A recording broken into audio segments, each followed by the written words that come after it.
Show हो रहा है व्हाइट बोर्ड आप लोगों को? Yes ma'am. Okay good.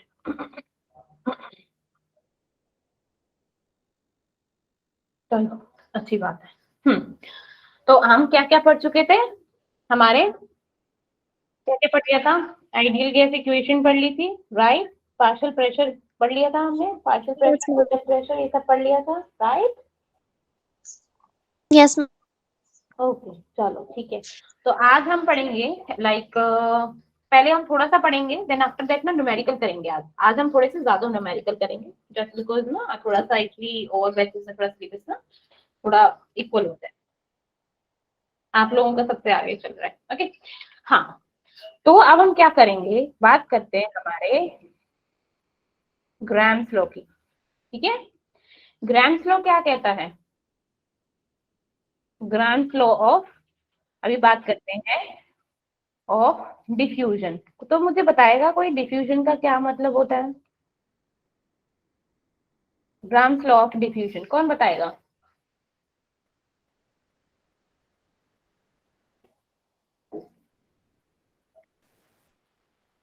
Ma'am density के इनवर्सली प्रोपोर्शनल होता है।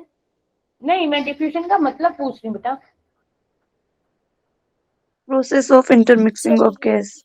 Very good. लाइक डिफ्यूजन होता है means tendency of mixing of non reacting gases with each other spontaneously, that is called diffusion. और डिफ्यूजन क्या होता है? जहाँ पे क्या होता है, मूवमेंट होता है, like movement of one material from an area of high concentration to the low concentration. ये मेन पॉइंट होता है हमारा डिफ्यूजन का, कि जहाँ पे हमारे क्या होते हैं, मूवमेंट होता है। ठीक है, मूवमेंट of one material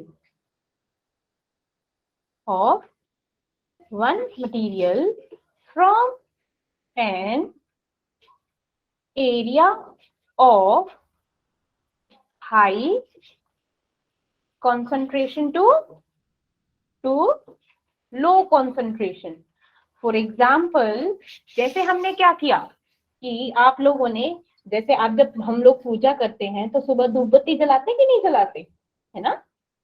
धूप बत्ती जलाते हैं तो आप लोग देखते हो जो धूप बत्ती जिस रूम में जलाई है उसकी जो धूप बत्ती की महक है वो पूरे रूम में आप किसी दूसरे रूम में सूंघ सकते हो ना, है ना? महक आ जाती है। जैसे हम लोगों ने क्या हुआ, डीओ लगा लिया, हमने क्या किया, परफ्यूम लगा लिया, ठीक है ना? तो उस परफ्यूम की स्मेल क्या होती है, हम एक एरिया से दूसरे एरिया में सुन लेते हैं, कोई दूसरा सूंघ लेता है कि भाई साहब हाँ परफ्यूम लगाया है तूने, हाँ वो धूप बत्ती जल रही है घर में, हाँ। तो ये क्या होता है, ये होता है डिफ्यूजन। ठीक है, कि वो eight the rate that movement पे वो मटेरियल था वो एक एरिया से दूसरे एरिया में चला गया, मीन्स वो हाई कॉन्सेंट्रेशन से लो कॉन्सेंट्रेशन में। जहां पर धूप जली है वहां पे आपको ज्यादा स्मेल आती है एज कंपेयर टू जहां पे वो क्या हुआ, ट्रेवल करके मूवमेंट करके गई है, ठीक है, लेकिन आती है स्मेल। ठीक है, वो होता है हमारा ग्राम्स लॉ ऑफ डिफ्यूजन। ठीक है, और यहाँ पे क्या होता है, कोई एक्सटर्नल प्रेशर नहीं होता है, वो पार्टिकल अपने आप मूव करते हैं higher concentration to lower concentration. कोई प्रेशर थोड़ा ना होता है उन पार्टिकल्स के ऊपर, कोई प्रेशर होता है क्या? नहीं ना, सिर्फ ये क्या होते हैं, वो एयर में ही क्या होते हैं, घुल के चले जाते हैं बाहर। ठीक है, तो इसीलिए जो हमारा क्या होता है, प्रेशर एक्सर्ट होता है इन डिफ्यूजन, वो क्या होता है, कांस्टेंट। ठीक है, डिफ्यूजन में हमारा क्या हो गया, डिफ्यूजन में जो प्रेशर एक्सर्ट हुआ वो क्या हो गया, कांस्टेंट। ठीक है, ये होता है हमारा डिफ्यूजन। ठीक है, अब नेक्स्ट बात करते हैं हमारे इफ्यूजन की। अब इफ्यूजन क्या होता है, कौन बताएगा मुझको, इफ्यूजन क्या होता है?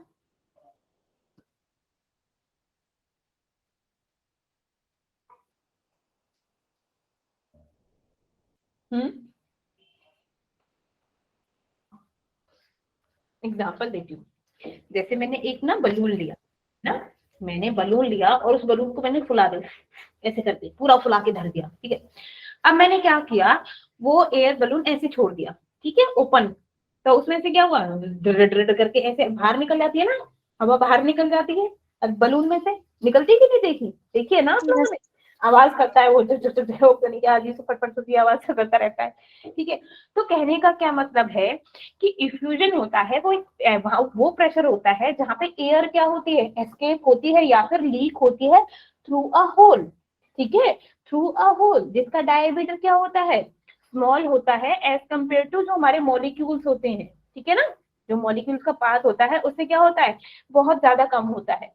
तो ये सर्कमस्टेंसेस कहाँ पे होते हैं, जहां पे मॉलिक्यूल क्या होते हैं, उस होल से क्या हो गए, बाहर चले गए, ठीक है, और उनके बीच में क्या हो गया, कोलिजन होता है कि नहीं होता। मान लो ये ओपन है, एयर है, ये बलून है, तो यहाँ क्या हुआ, ठीक है, इस बलून में से क्या हुआ, जो मॉलिक्यूल्स है एक दूसरे को ऐसे धक्का देते हैं ना, भागते हैं ना, बाहर निकलते हैं, तो यहाँ पर क्या हो गया, कोलिजन हो रहा है कि नहीं हो रहा है ना। तो यहाँ पर क्या हो Yes, ma'am. गया, कोलिजन बिटवीन द मॉलिक्यूल क्या होता है, वो नेग्लिजिबल होता है, ठीक है। तो इसीलिए क्या होता है, इफ्यूजन में क्या होता है, इफ्यूजन में हमारा प्रेशर क्या होता है, वेरी करता रहता है। क्यों, क्योंकि जब हमने बलून में एयर भरी थी तो उसका प्रेशर क्या था, क्या था, ज्यादा था ना, लेकिन जब उसमें एयर बाहर निकल गई तो प्रेशर क्या हो गया, और क्या हो गया, उसका स्पाइस स्मॉल हो गया ना, तो प्रेशर क्या हो गया, कम हो गया, बाहर निकल रहा है प्रेशर से, ठीक है ना। तो यहाँ पर क्या हो गया, इन इफ्यूजन हमारा प्रेशर क्या हो जाता है, वेरी करता है, effusion pressure exert equals to vary, ठीक है, यहाँ पर क्या होता है, वेरी करता रहता है। अब ये बताइए, अब बात करते हैं हमारे ग्राहम्स लॉ की, ठीक है। ग्राहम्स लॉ क्या बोलता है, ग्राहम्स लॉ किसने दिया था और कब दिया था, पहले तो ये बात करते हैं। हमारा ग्राहम्स लॉ दिया था, ग्राहम्स लॉ ऑफ इफ्यूजन किसने दिया था, एक थॉमस ग्राहम, ठीक है, थॉमस क्या था, Thomas Graham, Gram. Thomas Graham ने 1848 में दिया था, ठीक है। उन्होंने क्या किया था, थॉमस ग्राहम ने एक्सपेरिमेंट किया था with the effusion pressure, sorry effusion process, और डिस्कवर किए थे एक इंपॉर्टेंट फीचर, लाइक जो गैस गैस के मॉलिक्यूल्स होते हैं, ठीक है, वो क्या होते हैं, लाइटर होते हैं। क्यों, क्योंकि क्या होता है, जो वो ट्रेवल करते हैं तो बहुत ज्यादा स्पीड से ट्रेवल करते हैं, ठीक है ना, ठीक है, as compare to heavier gas molecule. जो गैस, दो गैस है, एक हमारी लाइट गैस है, एक हमारी हैवी गैस, हैवी वेट की गैस है। तो लाइट वेट, जो हमारी लाइट वेट गैस है, उसके मॉलिक्यूल स्पीडली, बहुत ज्यादा स्पीड में ट्रेवल करेंगे एज कंपेयर टू हमारी हैवी गैस के मॉलिक्यूल, ठीक है।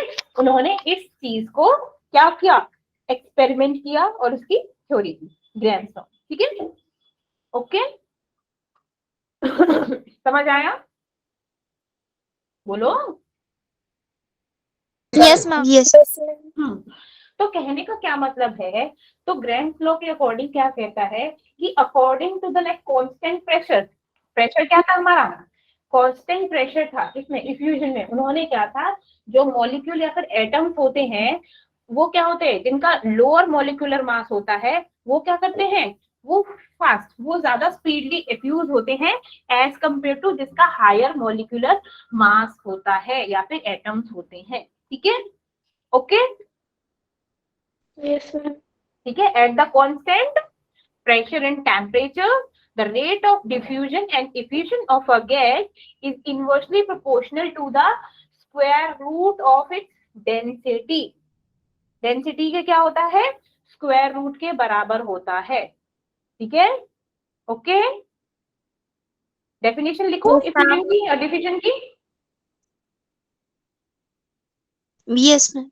चलो पहले बोलती हूँ, जो हमारा क्या था कि at constant pressure, at constant pressure and temperature, the molecules or atom, like molecules or atoms with lower क्या, molecular mass, ठीक है, will effuse, will effuse faster than the किससे, than the higher molecular mass और of क्या, और atom, ठीक है। ये होता है हमारा ग्राम्स, अकॉर्डिंग टू ग्राम्स लो। ठीक है, ठीक है। और जो हमारे थॉमसन थे ना, थॉमसन ने इवन ये भी फाइंड आउट किया था, जैसे ही वो एस्केप करते हैं through the diffusion of a gas, वो इनवर्सली प्रोपोर्शनल क्या होता है, square root of its molecular mass या फिर square root of its density. ठीक है, क्या होता है, square root of its density या फिर square root of its molecular mass at the rate of equal temperature या फिर at constant temperature and pressure. ठीक है, पहले हम बात कर लेते हैं डेंसिटी की। ठीक है, तो वो क्या हो गया, अच्छा, रेट ऑफ डिफ्यूजन क्या होता है, रेट ऑफ डिफ्यूजन क्या होता है, कौन मुझे बताएगा? हम्म,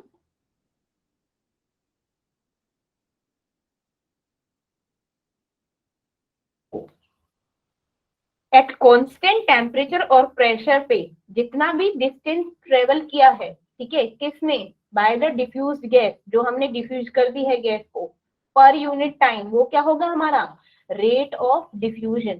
ठीक है ना, क्या होगा, रेट ऑफ डिफ्यूजन। लिखती हूँ, eight constant temperature and pressure the distance, ठीक है, क्या है, द डिस्टेंस traveled by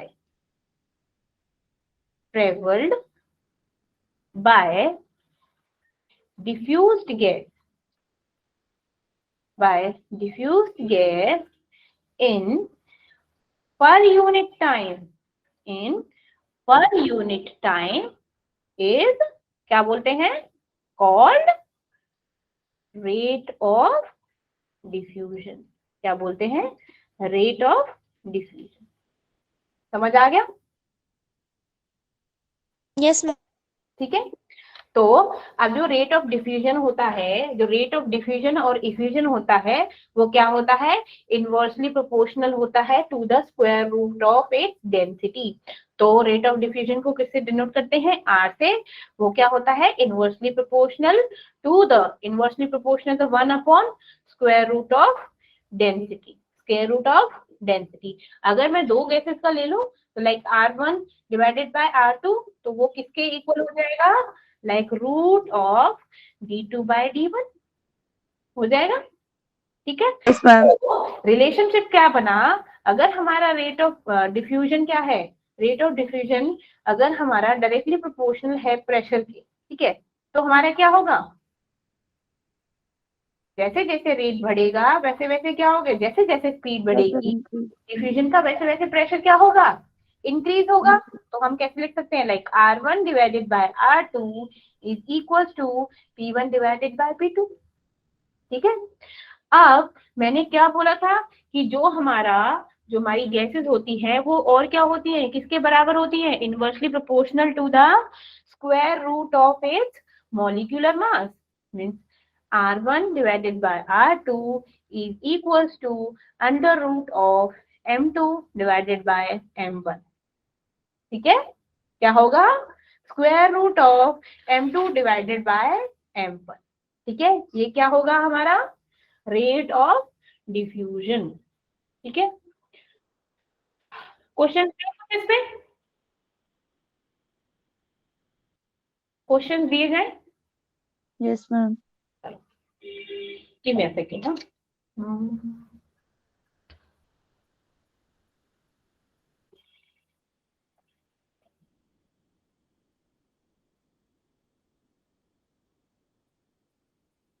ये वैसे काफी इम्पोर्टेंट है, क्योंकि जो क्वेश्चन पेपर में हमारा जो लाइक जेई और नीट में जो क्वेश्चन आते हैं वो बेसिकली ग्राम्स लॉ से बहुत ज्यादा आते हैं। ओके, काफी इम्पोर्टेंट है ये।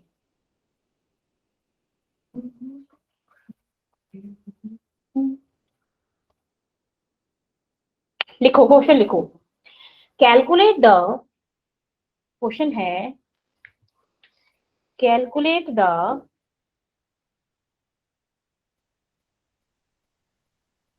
Molar mass of a given gas whose diffusion rate क्या है, whose diffusion rate is 2.92 time of diffusion rate of NH3। ठीक है, अब निकालो मोलर मास।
बताइए, टेल मी द आंसर।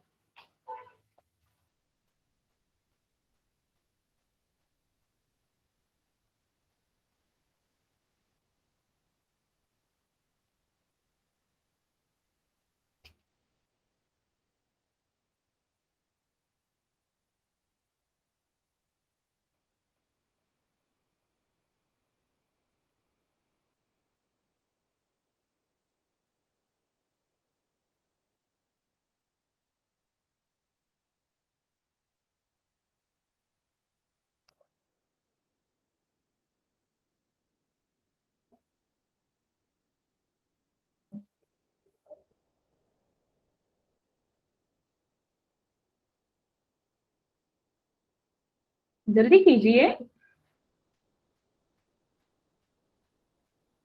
क्या हुआ?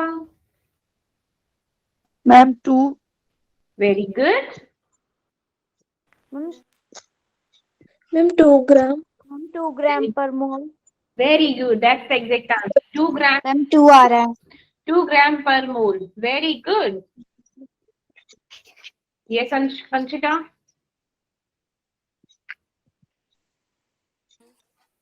मैम 2 ग्राम पर मोल। वेरी गुड, 2 ग्राम पर मोल। चलो एक और लास्ट क्वेश्चन, फिर नया टॉपिक शुरू करेंगे। क्वेश्चन है like find the relative diffusion rate. क्या है? Relative diffusion rate of water. Water का मोलर मास है 18, आपको पता है, ठीक है, लिख दिया। As compare to hard water, और हार्ड वाटर का मोलिकुलर मास है 20। ठीक है, चलो अब बताओ।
मैम 1.05।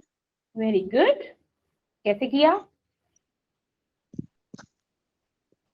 मैम पहले फर्स्ट वाटर का मोलर मास लिखा, फिर हार्ड वाटर का, फिर मैम अपॉन डिवाइड किया उनको। फिर उसके बाद ma'am R1/R2 is equal to under root जो मोलर मास सेकंड था उसको डिवाइड किया 1 के साथ। ठीक है, फिर मैम कैलकुलेट करके आ गई। 1 आ गया। लेकिन इसमें रेट ऑफ डिफ्यूजन बोला है ना, रिलेटिव डिफ्यूजन रेट बताना है। अच्छा, तो इसमें आप देखते हो कि हार्ड वाटर एक सिंपल वाटर है। अब हार्ड वाटर है तो इसका रेट ऑफ डिफ्यूजन ज्यादा होगा कि कम होगा? मैम किसका? हार्ड वाटर का डिफ्यूजन रेट हार्ड वाटर का मैम कम कम होगा। होगा मैम। हाँ, कम होगा। क्यों? मैंने क्या बताया था कि जो क्या है, जो हैवी वेट है उसका डिफ्यूजन रेट क्या होगा? कम होगा। जो लाइट वेट है उसका डिफ्यूजन रेट ज्यादा होगा। कि मान लो हमने लेट कर दिया कि जो हार्ड वाटर का डिफ्यूजन रेट है वो 1 है, ठीक है। ठीक है, तो R1 निकाल सकते हैं आराम से, वही आ जाएगा। R1 निकालेंगे तो हमारा क्या हो जाएगा, M2 divided by M1। M2 है 20, ये है 8, तो 18 वन जा समथिंग 1 पॉइंट समथिंग आता है। जब उसका रूट करेंगे तो तुम्हारी 1 ही आता है, ठीक है। तो इसलिए हमारा क्या हो जाएगा, 1.05 समथिंग करके वैल्यू आ जाएगी। वेरी गुड, ओके, चलो, बहुत अच्छी बात है। सबका यही आया आंसर? पहले ये मुझे बताओ। यस ये टॉपिक अच्छे से समझ आया ना? Yes ma'am. Yes ma'am. चलो, वेरी गुड। अच्छा, अब नेक्स्ट टॉपिक है हमारा, that is kinetic molecular theory of gases. ठीक है, क्या है? Kinetic molecular theory of gases. ठीक है, अच्छा, तो मुझे ये बताइए कि मेरी काइनेटिक एनर्जी होती क्या है? क्या होती है काइनेटिक एनर्जी? अगर मैं पूछूं तो काइनेटिक एनर्जी क्या होती है? Half M V square. ठीक है, वो तो ठीक है, बिल्कुल सही है। आगे। Hmm, ma'am energy possessed by a body by virtue of its motion। Very good. Virtue of its motion. ठीक है, अच्छा, बेसिकली जो हमारी काइनेटिक थ्योरी होती है ना, वो डिस्क्राइब करती है किसी भी गैस का बिहेवियर। ठीक है, क्या डिस्क्राइब करती है? Kinetic theory describes kinetic theory describes the behaviour. ठीक है, क्या करती है? Behaviour of gases. ठीक है, बिहेवियर ऑफ गैसेस, इसे क्या बोलते हैं हम? Kinetic molecular theory. ठीक है, कि किसका मॉलिक्यूल कितने तेज चल रहा है, किसी का कैसे कैसे, तो उनका बिहेवियर बता रहा है, तो हमारी होती है काइनेटिक मॉलिक्यूलर थ्योरी। जो हमारा एवरेज काइनेटिक एनर्जी होती है ना, एवरेज काइनेटिक एनर्जी क्या होती है? पर मोल। ठीक, क्या होती है? पर मोल। लेकिन ये किस पे डिपेंड नहीं करती, does not depend upon the nature of gas. ठीक है, किस पे डिपेंड करती है? सिर्फ ओनली ऑन द टेम्परेचर। किस पे डिपेंड करती है? सिर्फ टेम्परेचर पे डिपेंड करती है। किस टाइप की गैस है उस पे डिपेंड नहीं करती, उसके नेचर पे डिपेंड नहीं करती है। ठीक है, किस पे डिपेंड करती है? उसके टेम्परेचर पे। तो इसका एवरेज निकालते हैं, जो काइनेटिक एनर्जी निकालते हैं, तो वो क्या होती है? Average of kinetic molecular theory लेके, या फिर काइनेटिक एनर्जी कुछ भी लिख लो। ठीक है, पर मोल, पर मोल डिवाइडेड बाय, किस पे था? एन, डिवाइडेड बाय क्या होगा हमारा? एन। अब हमारा क्या होता है, जो हमारी वैल्यू होती है, किसने बोला था? लाइक ये होती है हमारी 3/2 RT डिवाइडेड बाय एन। एक क्वेश्चन बताई थी जो मैंने last time, like PT is equals to CV is equals to NRT था। Yes ma'am. एन की जगह हमने क्या किया था? Small m divided by MRT किया था।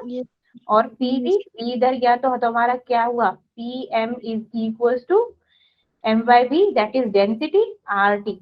तो जब मैंने मोलर निकाले थे तो एम क्या निकला था मेरा, D R T divided by P, ऐसे करके, ठीक है। अब मैंने यहाँ पे क्या किया, मेरी एवरेज काइनेटिक एनर्जी पर मोल निकाली, वो क्या होती है हमारी C/2 RT divided bye N, ठीक है। लेकिन आप जानते हो जो हमारा R डिवाइडेड बाय N होता है ना, वो क्या है, ये देखो, ये है पर मोल, एवरेज ऑफ काइनेटिक एनर्जी पर डिवाइडेड बाय N, इसे बोलते हैं R, ठीक है। तो R डिवाइडेड बाय N, इसको हम क्या लिख सकते हैं, हम K, इसे क्या लिख सकते हैं, C/2 K एंड T, ठीक है। अब हमारा जो ये K होता है, जो ये K होता है, ये क्या होता है हमारा बोल्ट्जमैन कांस्टेंट, ये क्या होता है हमारा बोल्ट्जमैन कांस्टेंट, और इसकी वैल्यू क्या होती है बोल्ट्जमैन कांस्टेंट की, 1.38 इंटू 10⁻⁻16, क्या, पर केल्विन पर मोल, ठीक है। ये होती है पर केल्विन अर्ग पर केल्विन पर मोल, या फिर kelvin inverse mole inverse, 1.38 into 10⁻⁻16, ठीक है। अब बात करते हैं हमारे kinetic energy molecular kinetic molecular theory के पोस्टुलेट्स के बारे में, ठीक है। क्या है हमारे पोस्टुलेट्स,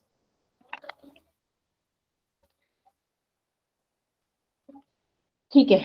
तो उन्होंने क्या बोला था, पोस्टुलेट्स क्या है हमारे, जो पोस्टुलेट्स हैं इस लाइक हमारी काइनेटिक मॉलिक्यूलर थ्योरी के पोस्टुलेट रिलेट करते हैं हमारे एटम से, ठीक है, और जो मॉलिक्यूल से, ठीक है। इसलिए हम क्या करते हैं, एक माइक्रोस्कोपिक मॉडल लेते हैं गैसेस का, क्योंकि नॉर्मली हमारी आंखों से तो दिखाई देंगे नहीं, ठीक है। तो माइक्रोस्कोपिक मॉडल लेते हैं एंड देन गैस को क्या करते हैं, हम आइडेंटिफाई करते हैं। तो जो पहला पोस्टुलेट है वो क्या कहता है कि जो गैसेस होती हैं, ठीक है, गैस कंसिस्ट करती है हमारे large number of identical particle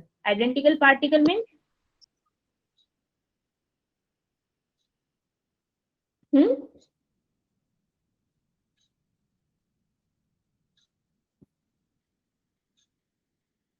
बोलो बोलो, स्मॉल पार्टिकल। अरे जैसे हमारी ये गैसेस हैं, ठीक है। अब इसमें क्या होता है कि बहुत सारे लार्ज नंबर ऑफ छोटे छोटे पार्टिकल्स होते हैं कि नहीं होते, लाइक हमारे स्पेस में होते हैं ना, उतने से भी छोटे हमारे क्या होते हैं, स्मॉल आइडेंटिकल पार्टिकल होते हैं। तो पहला पोस्टुलेट क्या होता है कि जो गैसेस होती हैं कंसिस्ट ऑफ, क्या है, consist of large number of very small particle, क्या है, very small identical particles,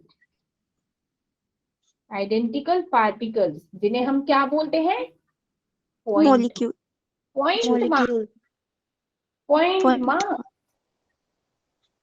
point mass कैसे, अब मालूम हमारी गैसेस है, ठीक है, बहुत सारे क्या है, large number of identical particle है, मीन्स बहुत सारे एटम्स हैं हमारे पास, मॉलिक्यूल्स हैं, ठीक है। वो क्या है, बहुत छोटे छोटे हैं, लेकिन क्या होते हैं, एक दूसरे से बहुत दूर दूर होते हैं, ठीक है।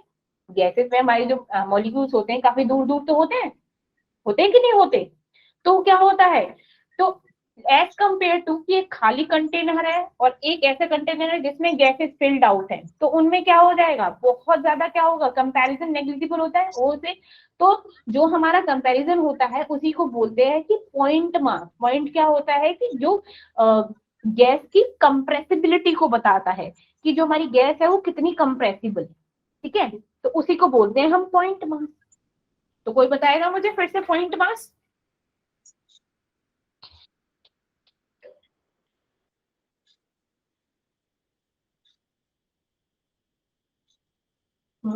हेलो,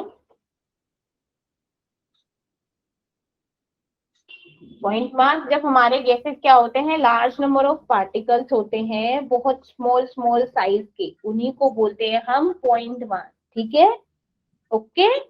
अब यस मैम। अब हमारी गैसेस के बीच में देखो, अब आपने मैंने चीज बताई थी, जो हमारे सॉलिड में मॉलिक्यूल्स होते हैं वो पास पास क्यों होते हैं? क्योंकि उनके बीच में जो इंटरमॉलिक्यूलर फोर्स होती है कि नहीं होती? तभी तो वो एक दूसरे से ऐसे चिपके हुए होते हैं। लेकिन हमारी गैसेस में क्या होती है? कोई भी फोर्स ऑफ अट्रैक्शन नहीं होती between the particle of gases at ordinary temperature and pressure. तो हम क्या करते हैं? हम अजम्पशन करते हैं कि लाइक गैसेस को एक्सपेंड करें और ऑक्यूपाई करें all the space available to them, ठीक है? तो जितना भी स्पेस है उनको अवेलेबल करा दें। तो कहने का क्या मतलब है कि जो मॉलिक्यूल्स के बीच में क्या होता है? There is no force of attraction, there is no force of attraction between the particles of gas, ठीक है? At what? At ordinary temperature and pressure। ये सेकंड पोस्टुलेट है, ठीक है? अब थर्ड पोस्टुलेट क्या बोलता है? थर्ड पोस्टुलेट क्या बोलता है? जो पार्टिकल्स होते हैं वो क्या होते हैं? एक कांस्टेंट या फिर रैंडम मोशन में होते हैं, कांस्टेंट डायरेक्शन में जाते हैं, ठीक है? कांस्टेंट और रैंडम मोशन। कांस्टेंट और रैंडम मोशन का क्या मतलब है? अगर हमारे पार्टिकल है ऐसे तो ऐसे ही जा रहे होंगे, ऐसे ही तो ऐसे ही जा रहे होंगे, अगर ऐसे है तो ऐसे ही जा रहे होंगे, मीन्स हमेशा स्ट्रेट लाइन में चलते हैं। ओके, ठीक है? इसलिए इनका कोलिजन होता रहता है कि मान लो कोई इधर से चल रहा है, एक इधर से चल रहा है, लेकिन चलेंगे स्ट्रेट ही। ऐसा नहीं है कि कोई पार्टिकल आए तो इधर से मुड़ गए, नहीं नहीं नहीं, सीधे ही चलेंगे। हम तो सीधे चल रहे हैं, ऐसे ऐसे ऐसे करके, ऐसे ऐसे ऐसे करके, ऐसे ऐसे। तो उनमें क्या होता है? कोलिजन हो जाता है। समझ आया? क्या हो जाता है? कोलिजन हो जाता है।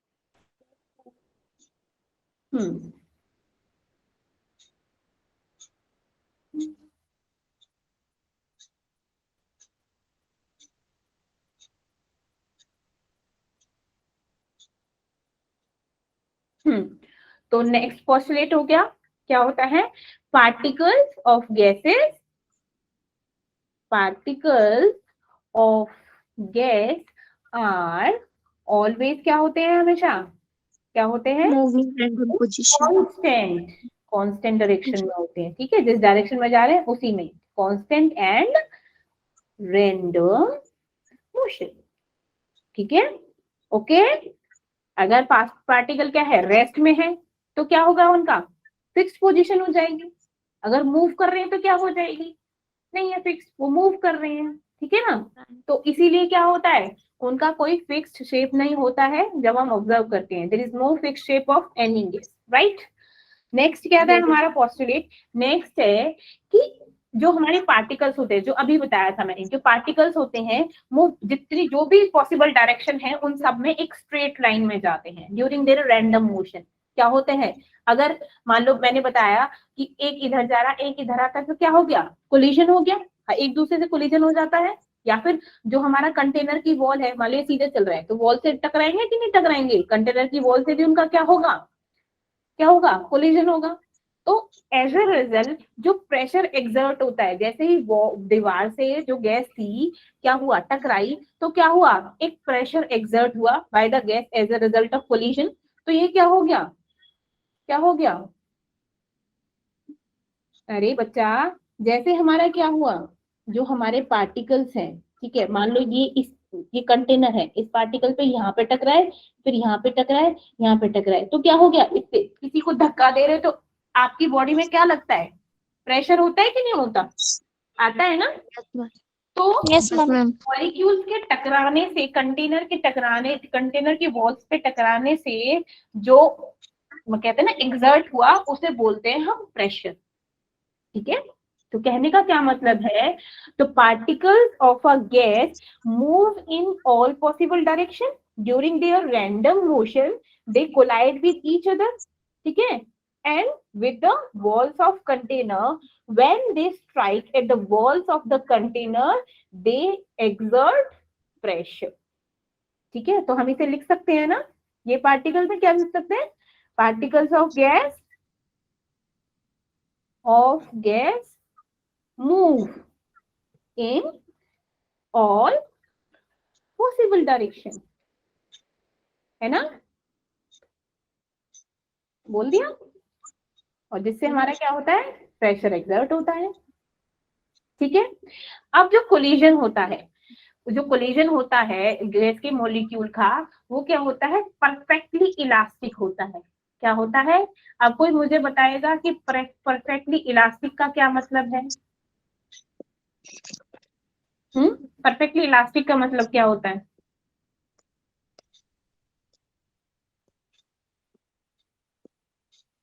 मैं बताऊं? देखो, परफेक्टली इलास्टिक का क्या मतलब होता है कि जब भी हमारे क्या होता है, जब भी किसी गैस के मॉलिक्यूल, मान लो एक यहाँ से स्ट्रेट लाइन चल रहा है, एक यहाँ से स्ट्रेट लाइन चल रहा है, ये क्या हो गए, आपस में टकरा गए, ठीक है, लेकिन में स्टॉपेज नहीं आया। जिस एनर्जी से क्या हुआ, स्टार्ट हुए हैं, इसी एनर्जी से क्या हो गया, टकराने के बाद भी वही सेम एनर्जी रहती है, ठीक है, उसे बोलते हैं हम परफेक्टली इलास्टिक। क्या बोलते हैं? perfectly elastic, or you can say that the total energy of molecule before and after the collision remains same, that is called perfectly elastic, ठीक है। क्या बोलेंगे, क्या बोलेंगे? the total energy of molecule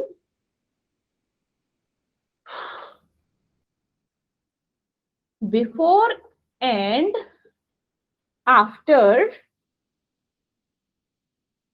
the collision remain same, तो इसे क्या बोल देंगे हम? परफेक्टली इलास्टिक, है ना।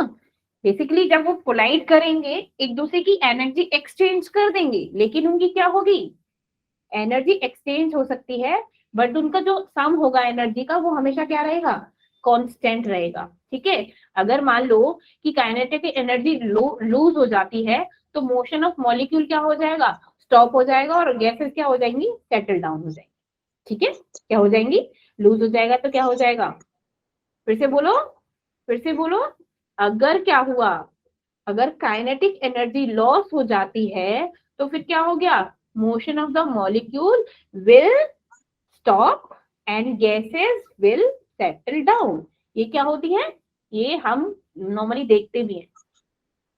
अच्छा, नेक्स्ट पोस्टुलेट क्या है, किसी को याद है? देखो, किसी भी पर्टिकुलर टाइम पे जो हमारे डिफरेंट डिफरेंट पार्टिकल हैं, ठीक है, मतलब डिफरेंट डिफरेंट गैसेस के डिफरेंट डिफरेंट पार्टिकल्स होते हैं, तो वो क्या करते हैं कि उनकी डिफरेंट स्पीड होती है, और इसलिए क्या होती है, उनकी काइनेटिक एनर्जी क्या होती है, डिफरेंट होती है, ठीक है। काइनेटिक एनर्जी भी क्या होती है, डिफरेंट होती है, ठीक है। बेसिकली क्या होता है, जब कोलिजन हो जाता है, वो डिस्टर्ब हो जाते हैं, तो पार्टिकल्स क्या हो जाती है, उनकी स्पीड भी क्या हो जाती है, चेंज हो जाती है। अगर जो हमारे मॉलिक्यूल है, जो मॉलिक्यूलर की जो स्पीड है वो वेरिएबल है, तो क्या हो जाएगा, उनकी काइनेटिक एनर्जी भी क्या हो जाएगी, वेरिएबल हो जाएगी। क्यों? क्योंकि speed is directly proportional to the kinetic energy. जैसे जैसे हमारा क्या होगा, काइनेटिक एनर्जी में चेंज होगा, उसकी स्पीड में भी क्या होगा, चेंज हो जाएगा, ठीक है, उसकी स्पीड में भी क्या हो जाएगा, चेंज हो जाएगा। अब पोस्टुलेट्स याद हो गए? कौन बता सकता है मुझे already one by one? First postulate क्या बोल रहा था, बोलो। Gases consist of large number of every small identical particle point mass. Very good, ठीक है, next. No force of attraction between the molecules of gas. Very good, और Constant particle of gas are always in constant and random motion. Very good, okay, next. Particle of a gas moves in a particular direction. Very good. At particular time, different particles have different speed and different kinetic energy, right? Yes, ma'am. अगर क्या हो जाते हैं, particle एक दूसरे से collide हो जाते हैं, तो उसकी स्पीड पे क्या फर्क पड़ता है, कोई फर्क पड़ता है? नहीं, there is no change, no change, कोई भी चेंज नहीं रहता। क्यों? क्योंकि हमारे क्या होता है, क्योंकि वो परफेक्टली इलास्टिक होते हैं। क्यों? क्योंकि before the collision, after the collision जो स्पीड रहती है वो क्या रहती है, कांस्टेंट, सेम रहती है। दैट्स व्हाई उनके बीच में क्या होता है, हमारे क्या होते हैं, मॉलिक्यूल्स गैसेस के परफेक्टली इलास्टिक होते हैं, ठीक है। Yes ma'am. चलो वेरी गुड। अब हम वाले डिफरेंट मोशंस एक बस एक चीज कर लेते हैं, देन आफ्टर दैट हम ना क्वेश्चंस करेंगे, ठीक है। एक है कि हमारा कोई अलग अलग मोशंस के बारे में बात करते हैं, different motion of gaseous molecule, ठीक है, ऑफ गैसियस मॉलिक्यूल्स। अब देखो, अब मैंने बोला ये किसके बराबर होता है, जो हमारा different motion of gas molecule होता है वो हमारा होता है square root. Root mean square velocity, वो क्या होती है हमारी, रूट मीन स्क्वायर वेलोसिटी। इसका क्या मतलब है, जब हमने हमारी गैसेस हैं एक डिफरेंट डिफरेंट वेलोसिटी से आ रही हैं तो हम उनका क्या लेंगे, मीन निकालेंगे, फिर उनका क्या लेंगे, स्क्वायर रूट लेंगे, ठीक है, क्या निकालेंगे, फिर उनका स्क्वायर रूट ले लेंगे। तो हम क्या कहना चाहते हैं, उसको ऐसे लिख सकते हैं, velocity is root mean square of, तो हम कैसे लिख सकते हैं, मैंने क्या बोला, पहले हम मीन लेंगे, like v1 square, v2 square, v3 square, sorry v3 square plus में up to vn square divided by है ना, यही तो बोला मैंने। Root mean square velocity means जितना भी वेलोसिटी लिया उन सबका स्क्वायर करेंगे, उनका मीन निकालेंगे एंड क्या कर देंगे, स्क्वायर रूट कर देंगे, ठीक है, ओके। अब मैंने Yes, ma'am. एक चीज बताई थी, लाइक जो हमारी वेलोसिटी होती है वो होती है √3 RT divided bye molecular mass, molecular weight, इसके बराबर होती है 3RT divided by molecular weight. या फिर इसे लिख सकते हैं, RT की जगह हमने क्या लिख सकता था, PV जब कांस्टेंट होता है तो 3PV divided by molecular weight. या फिर जो हमारा वॉल्यूम डिवाइडेड बाय m है उसे डेंसिटी लिख सकते हैं ना, ये किसके बराबर हो जाएगा, 3P divided by D, density लिख सकते हैं ना, यस मैम। है ना। बस तो यहाँ पे मैंने बता ओक था PV is equal to nRT, और इसमें क्या है, जब हमारा क्या है, RT की जगह मैंने क्या किया, PV लिख दिया, कुछ प्रॉब्लम नो नहीं, मैम। ठीक है ना, क्योंकि क्या है n नंबर है, हमें मीन स्क्वायर निकालना है तो हम लिख सकते हैं।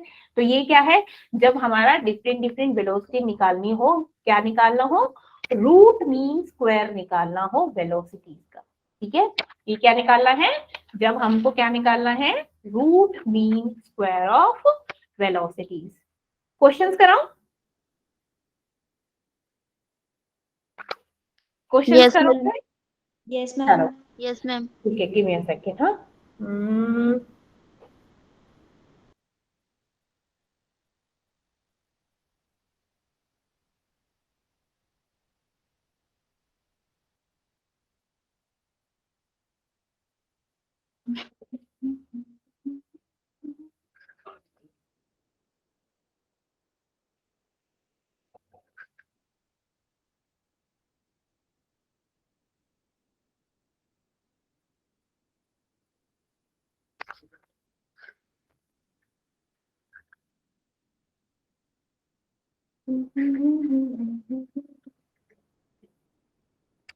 चलो लिखो, क्वेश्चन लिखो, like 0.5 mole of 0.5, क्वेश्चन है मेरा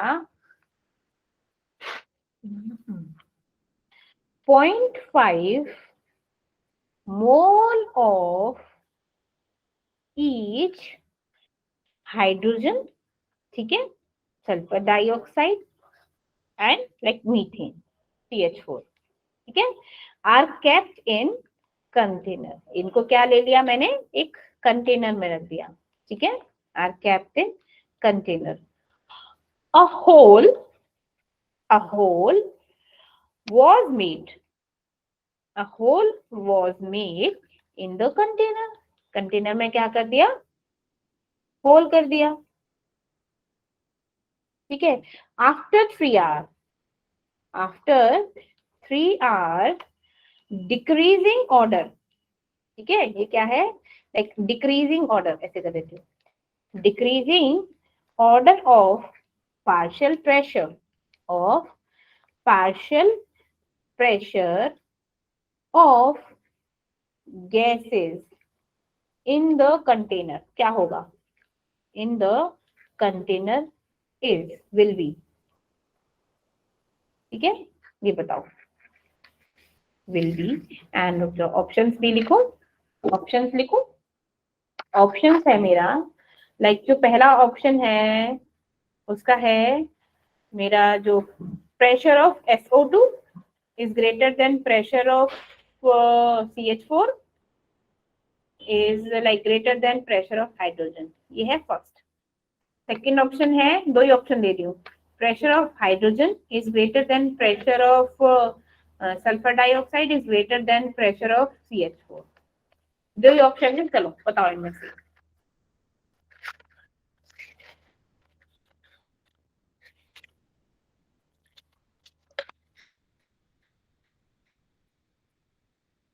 ये कॉन्सेप्ट जस्ट कुछ ही मिनटों पहले हुआ है, अभी मैंने बताया था, वो हार्ड वाटर, एक चीज बताई थी मैंने, हार्ड वाटर और वाटर में इतना हिंट दे दिया मैंने बस।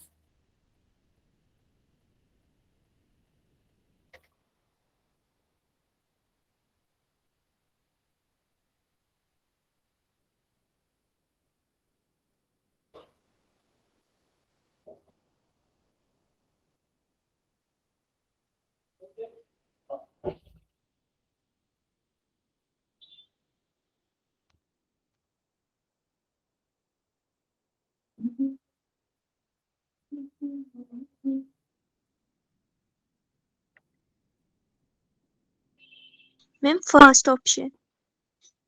Yes ma'am, first first option. First Yes, ma'am. Very good, कैसे निकाला, मैम मोलर मास करके।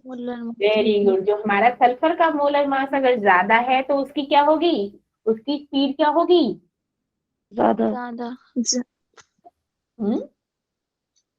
Higher the molecular weight of the gas lesser the rate of diffusion, मैंने यही तो चीज बताई थी आप लोगों को, यस मैम। जो मोलिकुलर वेट जिसका ज्यादा होगा उसकी स्पीड क्या होगी, कम होगी, तो इसलिए नंबर ऑफ मोल्स SO2 में क्या है, लीस्ट है, सबसे कम है, least, diffuse, then CH4, then H2, ठीक है ना, मोलर मास निकालेंगे तो।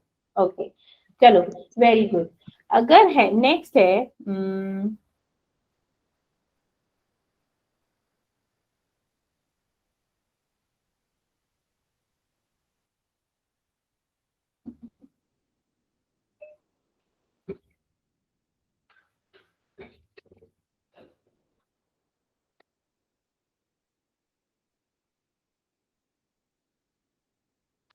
सेंटर हो गया,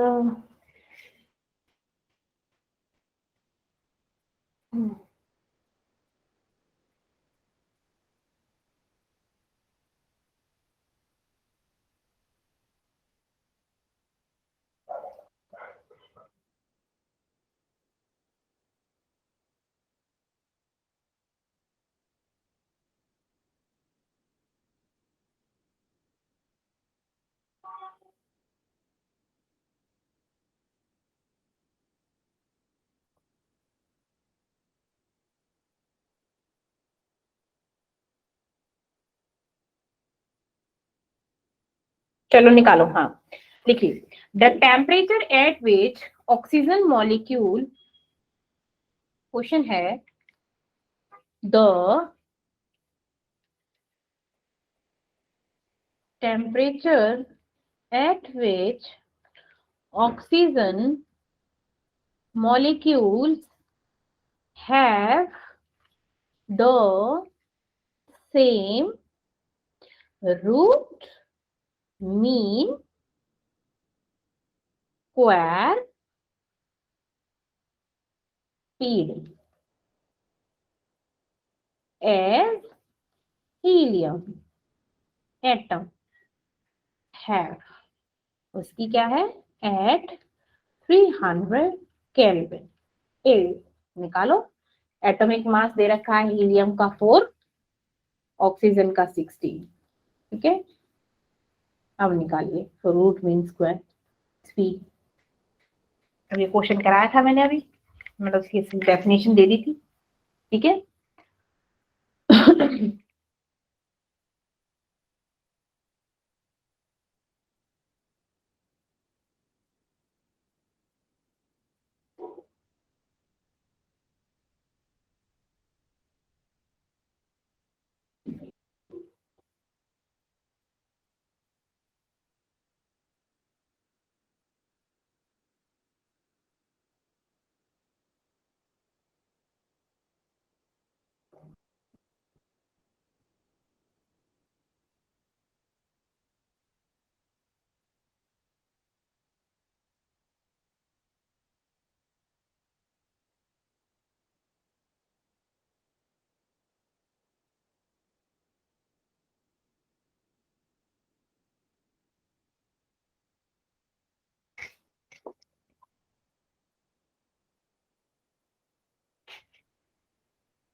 मैम 300 लिखा है आपने, एटम हैव एट 300 के 300 यस। Yes.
$2400 के। Very good, Yes. Very good. कौन सा फॉर्मूला लगाया, जो भी बताया था?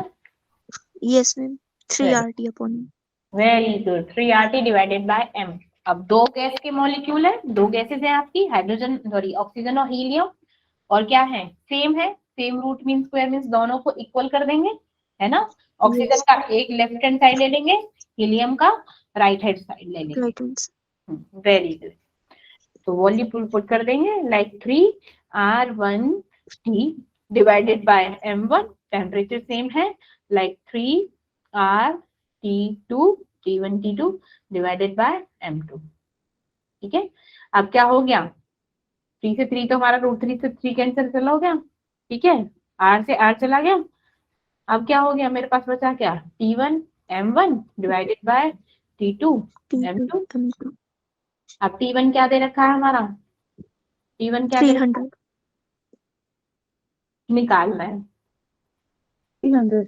है ना, और M1 दे रखा है हमको 32, इसका मोलर मास ऑक्सीजन का। मैम अगर मैंने तो T2 निकाला है पर at the temperature at which molecules have the same root square the helium atom have, helium का तो दे रखा है ना बेटा 300 केल्विन, हमको ऑक्सीजन का निकालना है। मैंने ऑक्सीजन लिया तो T1 आ गया, ठीक है।